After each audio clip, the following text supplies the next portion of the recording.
Hello everyone, I have done some research also on hyperspace energy, and today I have some tie-ins with the Philadelphia experiment, which talks about Bigfoot. In the end, he goes into the future. I have a book by Isaac Asimov, a scientific. If you're familiar with the movie I, Robot, he wrote the book I, Robot. Well, he wrote the book called Caliban.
It was the exact same book where the robots are, they're confined to the three fundamental laws where they can't define humans and they have to always help humans.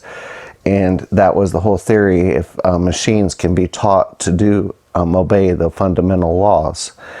And he talks about the foundations and the pillars, which are associated with hyperspace energy. So I've done some research on some theories related to Bigfoot and what people think it's like a Stargate or whatever. It's a little bit different, I believe, but I'll go into some stuff and we're gonna check it all out. So apparently the hyperspace energy stuff, people think it's like a portal where you just walk into and it kind of like a fourth dimensional thing. So I do not believe that Bigfoots do that. I think they are aware of it. Well, I do think they have portals, but I think they're a little bit different than that. I don't think it's like a Stargate, big circle that they've located and they can just walk into at any time, and turn some knobs. I don't think it's something like that, but with their sticks or whatever, I'll go into all that. But let's talk about the books. So the books, the theories that are out there, the Philadelphia experiment, the famous, it's in the movie and everything else. Basically, the guy goes into the future. He was trained by the CIA, and if you were to have a conversation with him, everything that has a root meaning to the words that you were talking about, he can narrow that down. And much like Isaac Asimov in his Foundations trilogy, he was writing back in 1941 during the war also, World War I and II. He also talks about how people, certain characteristics of certain people had made them futuristic into their futuristic world. And there's about 6 things that he labels, much like in I, Robot, like there's about 6 things. So in the Philadelphia experiment, basically what he does is he goes and he talks to people, but he can tell by what they're meaning and what they're trying to say in other root words by using a thesaurus, kind of like, and narrowing it down and using other words to get the meanings out of it. So he kind of like can predict people in the future by doing that. And he developed him, and he went on a ship, and he went into 2200 or 2300 or so. And apparently at the end, Bigfoot breaks into a CIA base. And so Bigfoot will still be alive in the future. At least some of them will still be alive, and something will had occurred where they actually can locate underground mountain, a CIA base. So I had pulled up a picture off the internet, and the Bigfoot seen here is on the side of a mountain. That is a concrete opening to a CIA base. And the Bigfoot finds it, and he's trying to look for a way in. You know, some of them are really good with rocks and caves, I guess. So some of them are like, can like go under sand and stuff like that. You know, and those kinds that, you know, they probably can find caverns way underground, you know, up there in Arizona's or whatever ones that they are. But this one here is looking for an entrance. It found the main entrance, and something happens with the Bigfoot at the end. So he goes into the future, and what happens is that the Mississippi River becomes about 3 times as big. You know, with Niagara Falls opening and Illinois and all that stuff all the way up and down, it separates the U.S. into 2 sides. And it's so large, I don't even know if you can cross it. The medical rooms use sound, a lot of glass. A lot of people living on water, and there's only about 1/3 of the population left. I don't know what happened, if it was a war or maybe it was the volcano, like in Yosemite, erupted. And they say there's only about 2 months supply worth of food. So if something like that were to erupt and all this ash would fill the whole country and something would happen, people that are hoarding and going underground are doing the right thing if they think that's what's going to happen. But something happens anyway. But Bigfoots will still be alive. And some of them will still survive, and they break into a base. I don't know what they're doing, something wrong. As you've seen in Wonder Woman and other things, they kind of go into the future through a portal in the battleship. It's very similar to that. And he talks about, so I talk about the, you know, all that stuff. What also happens is the government is divided now into Republican and Democrat. You know, we all know they've been fighting a lot and trying to sue each other, and all this tensions is going on, but there's no more government. It's run by artificial intelligence. It also runs the medical. Like I said, they use a lot of light and sound and other therapy. Well, the government is also run by artificial intelligence, just like in the movie Total Recall. We used to see the original. You know, the TV and everything is run, you know, Blade Runner, futuristic movies is all run by that. And that's the government answering the questions for us, like Mockingjay, you know, and so forth. So that is the tie-in with, you know, the Philadelphia experiment in the future as all this pertains to Bigfoot. So the book, Isaac Asimov, and as I talk about his Foundations trilogy, also talks about the future in hyperspace energy. And he was born in 1941. He was out of Russia and also had lived during the World War. And he was a scientist, like I said, he wrote the book I, Robot, actually. The whole book was on his theories. And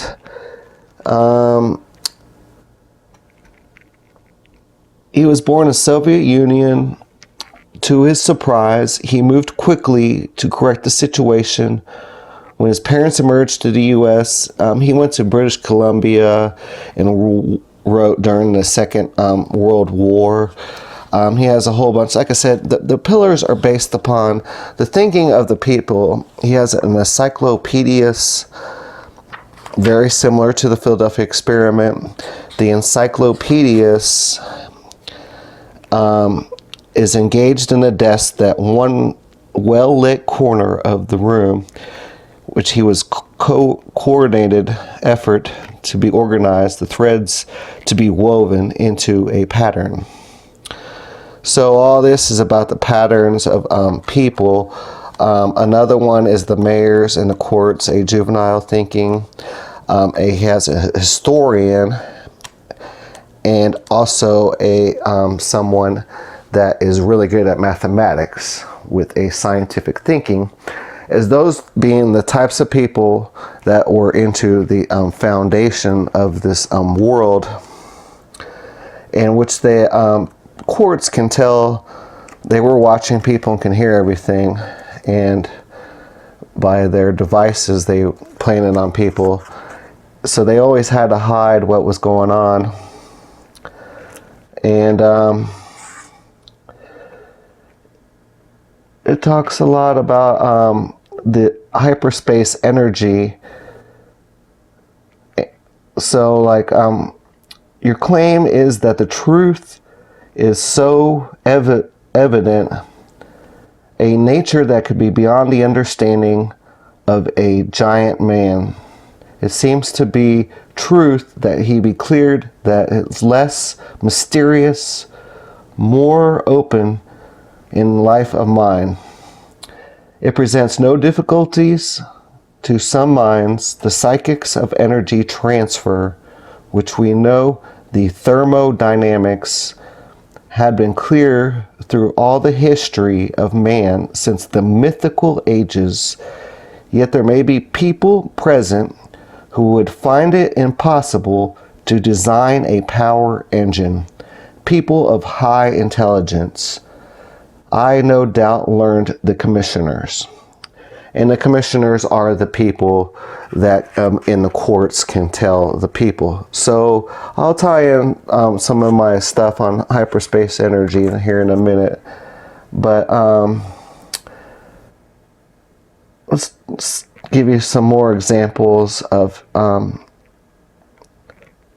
how he wrote futuristic stuff. So let's see here. All right, Treminus is a planet practically without metal. We import it all. Consequently, we have no gold, nothing to pay unless we want a few thousand bushels of potatoes. Okay. So this talks about this planet that he has, the people, but it talks about how the pillars and everything else. So this spaceport is deep in the middle of a sleepy far section. Suddenly a missionary escapes. Where from? He comes there by coincidence. A huge crowd gathers. From where? The nearest city of any size must be at least 100 miles away. But they arrive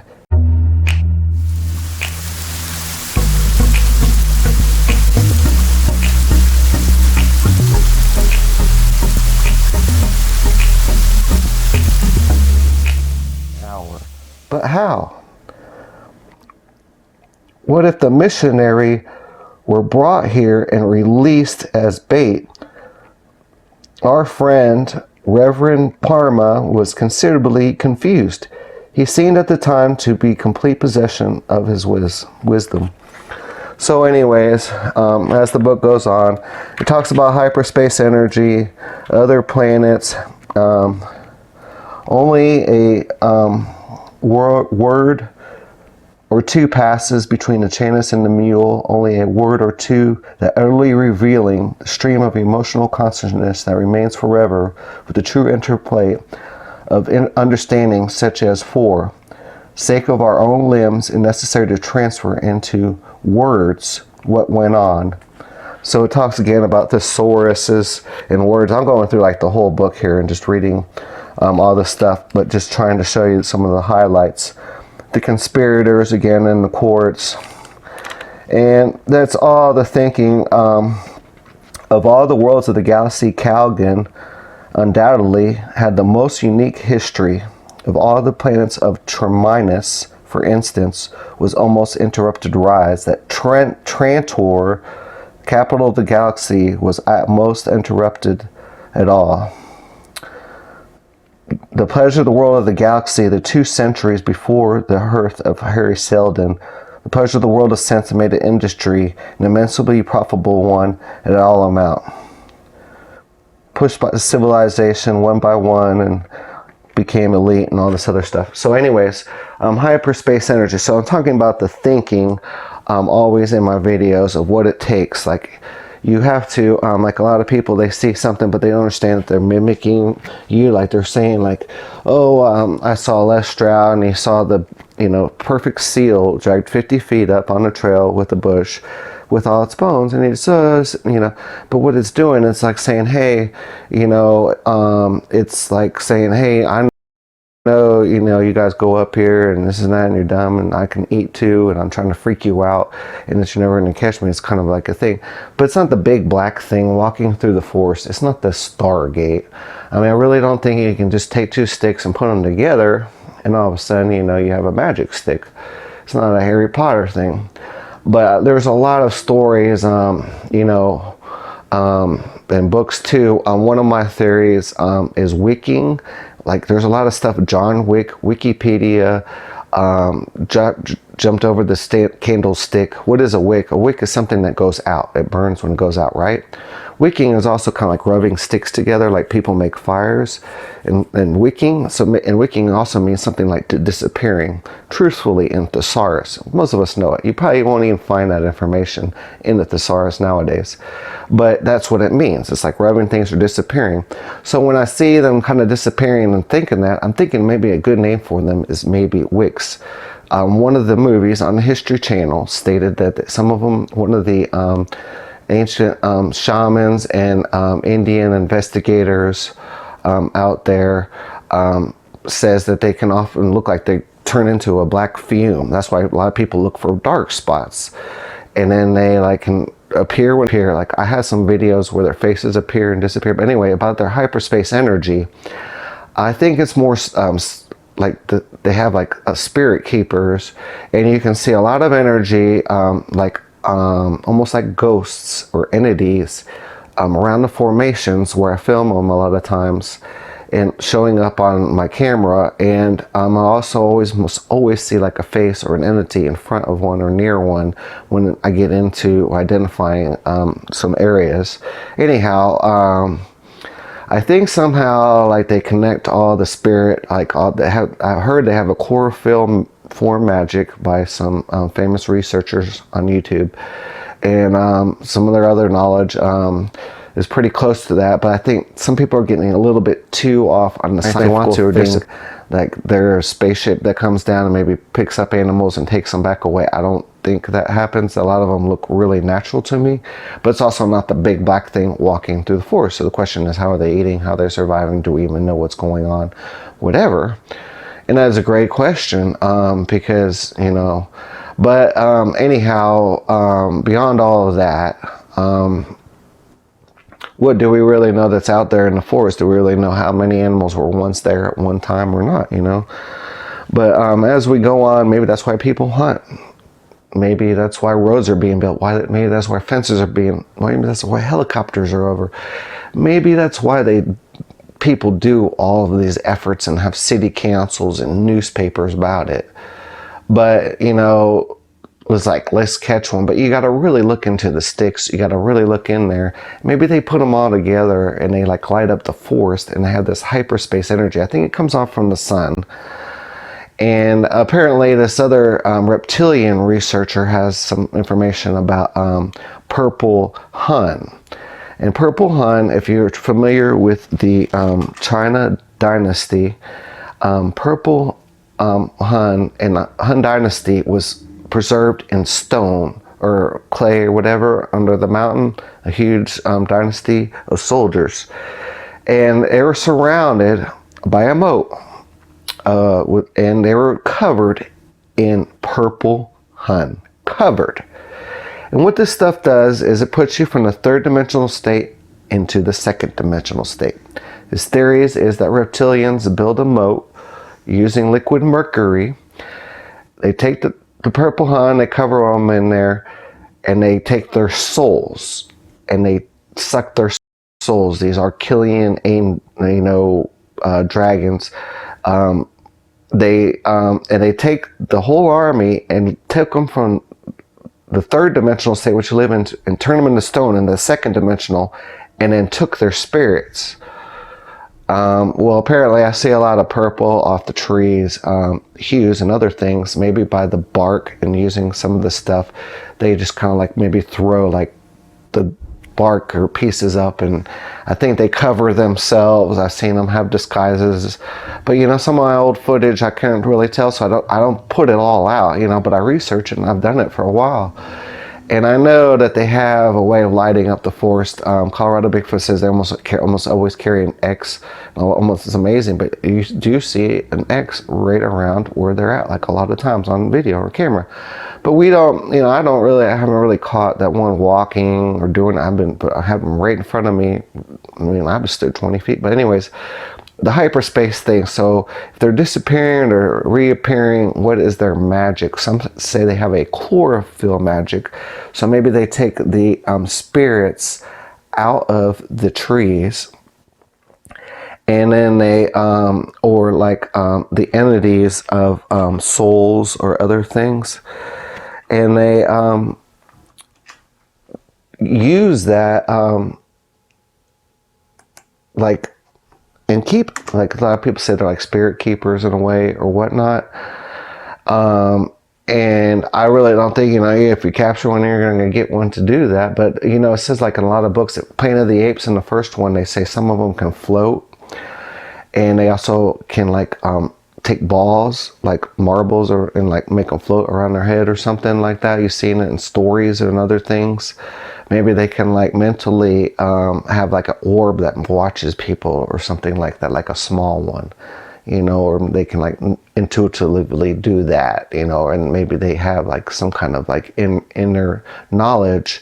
But they say the fourth dimension, it mentions in Isaac Asimov also, that is also where the Philadelphia experiment went off into the fourth dimension. Reptilians also live in that dimension that we cannot see.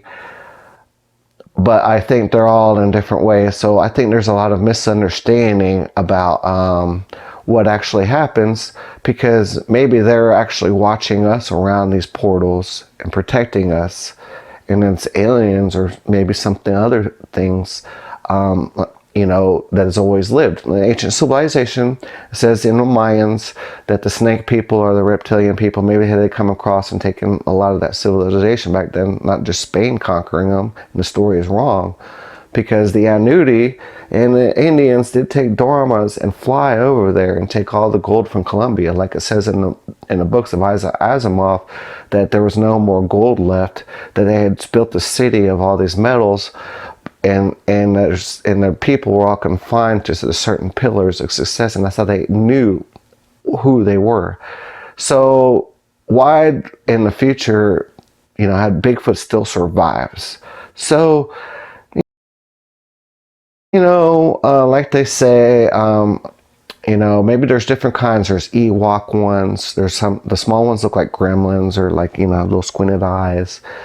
And maybe there's other ones, like the one I saw had a huge head and looked like a big old chloroform, like maybe from the Civil War. It reminded me of this ghost, and it was so loud and scared me so much that when I ran away back to my car, that he even shook the last bush right there. There was a palm tree, violent shh, and I just ignored it and went off because I was doing my tourist thing and got away. But some are maybe different. Bigfoot, they're small. Do we call them Bigfoot? It's not Smallfoot, So there's a lot to it, but we got to understand it all. We can't just say it's the big black thing. We're not going to go into the forest and not find that. You have to really look into it, understand them, and be with that.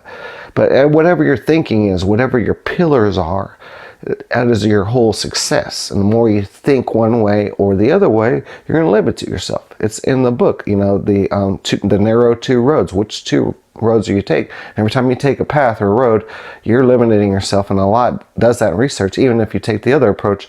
But if you don't even understand what's going on, if you just want to look for that one structure and that one teepee, and not turn around to this nature and the sticks and the fact that one may be staying right over your shoulder on national TV and you didn't know it, because it's all gray, and that's what you had to look for, you know. But there's a lot of stuff that goes on, so it's your thing. But I do believe that they have hyperspace energy is my answer to the question, but not a portal. I believe they have a spiritual, different types of ways of doing it. But I do believe that there's some kind of connection where they have a more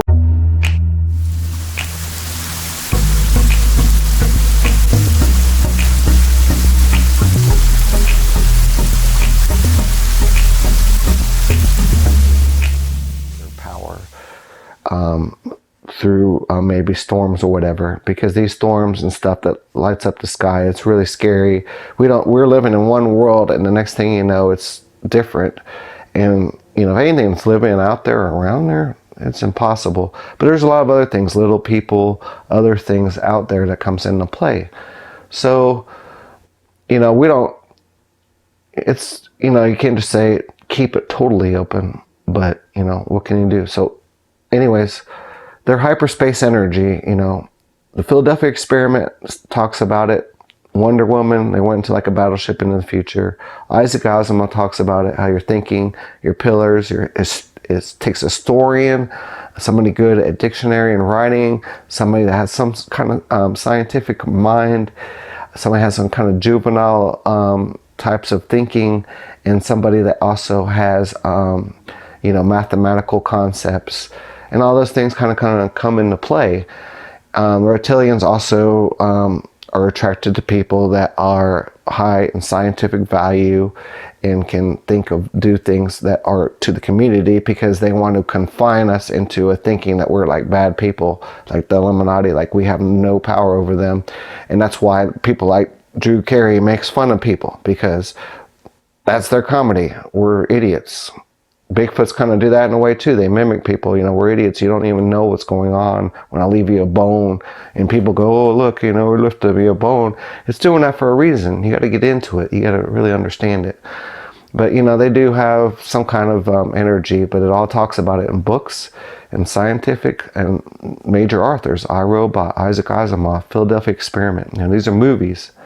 So I just wanted to give that tie-in. And that is my Bigfoot story about hyperspace energy and famous books. Thank you.